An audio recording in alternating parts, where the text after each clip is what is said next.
They thought you weren't paying attention, but you were studying the very mechanics of their lies. And here's the part that stings them the most. You let them believe they were winning. You didn't jump up to expose them. You didn't waste your breath trying to argue. You didn't give them the satisfaction of seeing you crack. Instead, you gave them rope. And like every fool blinded by arrogance, they used that rope to tie their own noose. Your restraint wasn't stupidity, it was strategy. You understood something they never could. Exposing a liar too early only gives them time to twist, to deny, to make you look like the unstable one. So you waited. You let them pile up their own contradictions. You let them dig a grave so deep that when you finally spoke, there was no climbing out. Doesn't that cut deeper than any insult you could have thrown in the moment? Think about it. They expected you to panic, to plead, to play into their script. Instead, you sat back with that calm that scares people more than anger ever could. Your calm was a weapon. Your stillness was strategy. Your silence was the thunder before the storm.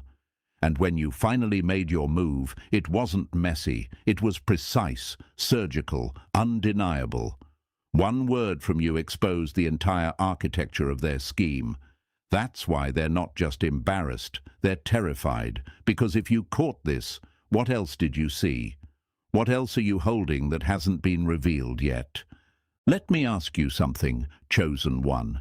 Have you noticed how the angriest people in your story right now are the ones who thought they had you in their pocket, the ones who swore you were gullible, the ones who smirked behind your back? Why do you think their rage burns hotter than anyone else's? It's because they weren't just exposed. They were exposed by the very person they underestimated the most.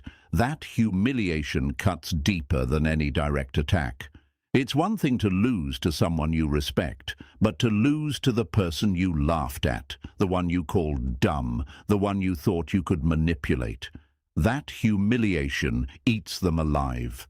This is where the metaphor lands. You were never their prey. You were the hunter who let the game reveal itself. While they were throwing crumbs to lure you in, you were tracking their footprints in the dirt.